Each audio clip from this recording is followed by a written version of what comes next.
Introduction. Peace After the Labyrinth. Volume 13 begins by setting up Peace After the Labyrinth. The opening establishes the mood, the main concern, and the emotional stakes that will guide the rest of the volume. At home, the mood is complicated. Sylphie has given birth to Lucy, Roxy has become Rudius's second wife, and everyone is trying to understand how this new household is supposed to work. The volume is quieter than the Labyrinth arc, but that does not mean it is unimportant. It is about rebuilding life after grief, learning how to be a father, and protecting a peaceful home. Rudius also has to face the emotional consequences of Paul's death. He cannot simply move forward as if nothing happened, because every ordinary family moment now reminds him of what Paul wanted for them. So the opening feeling is peaceful but fragile. Volume 13 is the calm after tragedy, and it slowly prepares the ground for much larger events still waiting in the future. Event 1, Return Home to a Changed Family. Volume 13 now focuses on Return Home to a Changed Family.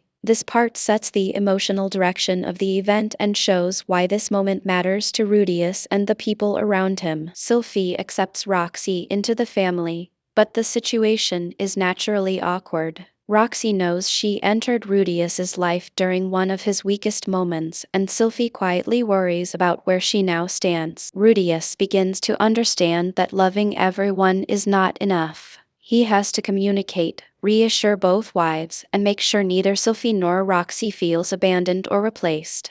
At the center of the household is baby Lucy. Her presence softens the tension and reminds everyone that life continues even after terrible loss. This new family is not perfect, but it is real. The first event sets up the main emotional challenge of the volume, learning how to live together again. Event 2, Roxy finds her place in Sharia. Volume 13 now focuses on Roxy finds her place in Sharia. This part sets the emotional direction of the event and shows why this moment matters to Rudius and the people around him. The university recognizes her talent and history as a former student. Her skill as a water-trained magician and experienced adventurer makes her a strong candidate. When Rudius introduces Roxy to his school friends, the situation becomes socially awkward. Everyone already knows Sylphie as his wife, so now he has to explain that Roxy is also his wife. Roxy eventually introduces herself openly as Roxy M. Grerat.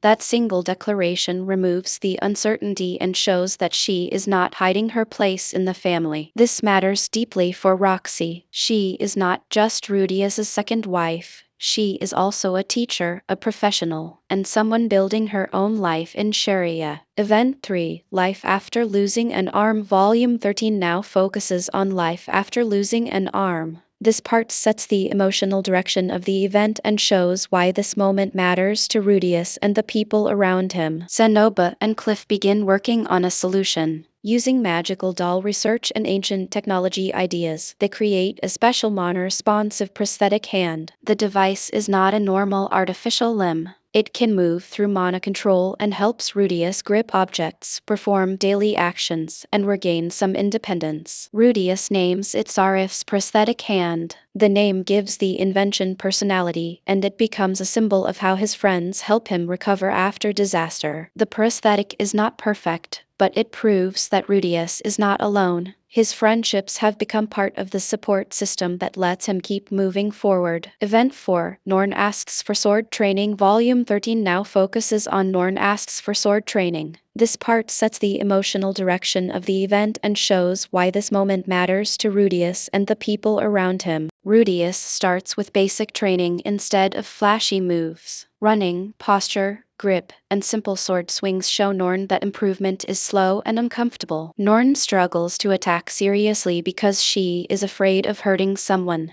Rudius lets her practice against him so she can learn to strike without freezing. Other students misunderstand the training and think Rudius is bullying her. This leads him to discover that Norn has become surprisingly popular at school. The fan club around Norn is funny, but it also shows growth. She is no longer hiding alone in her room. She has friends, supporters, and her own place in the world. Event 5, Aisha's Secret Treat. Volume 13 now focuses on Aisha's secret treat. This part sets the emotional direction of the event and shows why this moment matters to Rudius and the people around him. Rudius immediately worries about Lucy's safety. Even a harmless-looking monster can become dangerous if no one understands what it might do later. Aisha argues that she can control it and care for it properly. She also pressures Rudius with her usual sharp confidence, proving once again that she is difficult to outmaneuver. Roxy examines the treant and finds no immediate aggression. After discussion, the family allows Aisha to keep it under strict rules and supervision. The treant is named Beat. The event is humorous, but it also highlights Aisha's personality: smart, capable, persuasive, and sometimes dangerously confident. Event 6, Rudius understands Paul as a father. Volume 13 now focuses on Rudius understands Paul as a father. This part sets the emotional direction of the event and shows why this moment matters to Rudius and the people around him. When Lucy cries, Rudius worries that he is failing her. When she smiles, he feels a happiness that is almost overwhelming. He remembers judging Paul harshly as a child. Paul was emotional, flawed, and sometimes irresponsible, but he was also a father trying to protect his family with limited answers.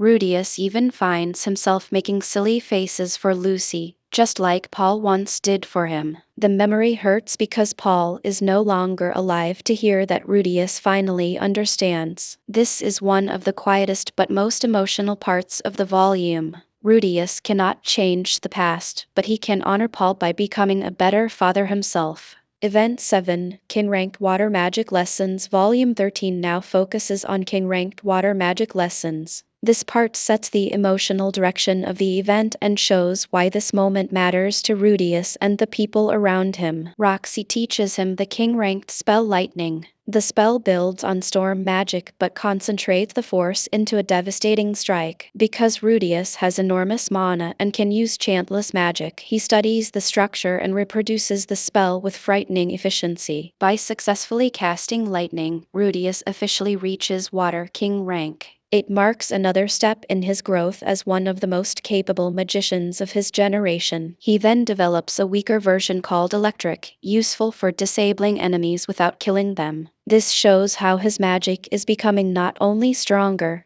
but more controlled. Event 8, Cliff and Elinalise Get Married. Volume 13 now focuses on Cliff and Elinalise Get Married. This part sets the emotional direction of the event and shows why this moment matters to Rudius and the people around him. Elinalise has lived under the weight of her curse and reputation for a long time. Cliff does not ignore that, but he refuses to define her only by it. Their wedding becomes a warm moment for the whole group. It shows that even in a world full of curses and painful histories, people can still choose commitment and hope. While watching the ceremony, Rudius realizes that Roxy never received a proper wedding celebration. Her marriage entered the family during grief and confusion after Paul's death. This realization leads Rudius to decide that Roxy deserves to be celebrated properly, not hidden quietly in the shadow of tragedy. Event 9, Everyday Family Life in Sharia. Volume 13 now focuses on everyday family life in Sharia.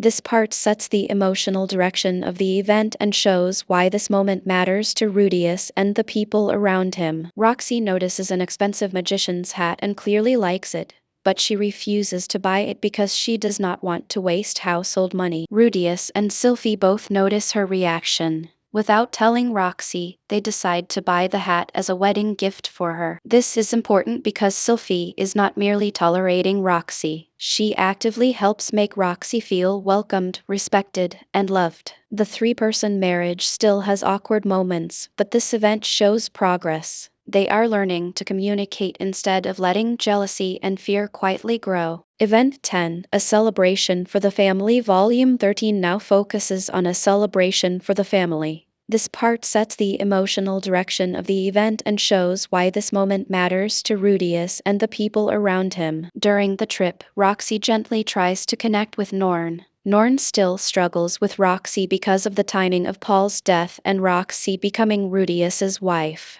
When they return, the surprise celebration begins. Aisha receives boots, Norn receives a coat, and Roxy receives the magician's hat she admired earlier. Roxy becomes emotional because the hat means far more than a gift. It proves that the family truly accepts her as Rudius's wife and as one of them. The most powerful moment comes when Zenith smiles at Norn. It is small, but it suggests that the real Zenith is still somewhere inside her silence, able to recognize and love her family. Event 11, Reunion with Sarah. Volume 13 now focuses on reunion with Sarah. This part sets the emotional direction of the event and shows why this moment matters to Rudius and the people around him. Back then, Sarah misunderstood Rudius's trauma, and Rudius also handled the situation badly. Their relationship ended without either side fully understanding the other. This time, they speak honestly. Sarah admits she misunderstood him, and Rudius admits that part of him had been using that relationship to escape loneliness.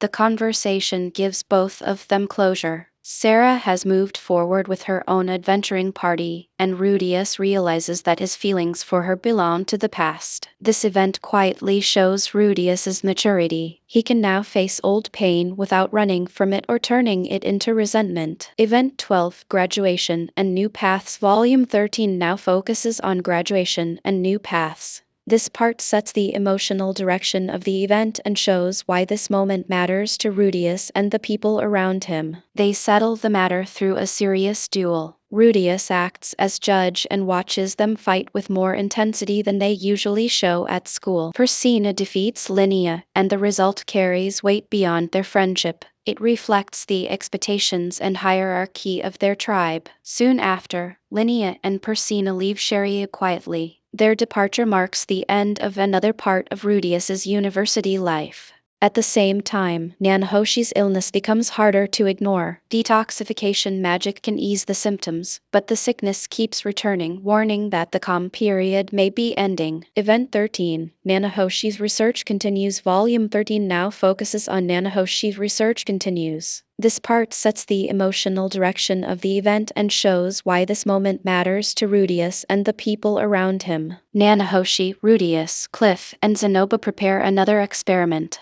The magical circle requires enormous mana, which Rudius provides. The experiment finally summons an object from Earth, a watermelon. At first it looks almost silly compared with the scale of their research, but the watermelon has no seeds, which proves something important. A seedless watermelon should not naturally exist in this world, meaning the summoning truly worked. This breakthrough points them toward the next major figure they need, Perugius Dola, the armored dragon king, who lives in the floating fortress Chaos Breaker. Extra, Eris at the Sword Sanctum. The extra chapter focuses on Eris at the Sword Sanctum. It adds another perspective to the main story and shows how events outside Rudius's immediate view are still shaping the future. Eris never meant to abandon Rudius, but her short message made him think she rejected him. That misunderstanding still waits in the background like an emotional storm. At the Sword Sanctum, Eris trains with powerful swordswomen such as Nina and Isolde. Their matches show that battle strength is shaped by style, timing, experience, and mental state. Eris keeps pushing herself because she wants to protect Rudius when they reunite. Every swing of her sword is connected to that single goal, but she does not know how much his life has changed. She does not know about Sylphie, Roxy, or Lucy, which makes the eventual reunion feel both exciting and dangerous. Conclusion. Peace Before the Next Storm. Volume 13 closes by reflecting on peace before the next storm. The ending gathers the emotional consequences of everything that happened and shows how Rudius has changed. He has also grown practically and emotionally. He gains a prosthetic hand, reaches Water King rank, reconnects with old pain through Sarah, and begins understanding Paul as a father. The family's small victories matter. Roxy is accepted, Norn grows, Aisha takes responsibility, and Zenith shows a faint but meaningful sign of awareness. Still, danger is quietly building. Nanahoshi's research is approaching the mystery of teleportation. Perugius is about to enter the story, and Eris is training toward a reunion Rudius cannot predict. Volume 13 is there for the calm before the storm. It gives Rudius time to appreciate the family he built, but it also reminds us that this peace will soon become something he must fight to protect.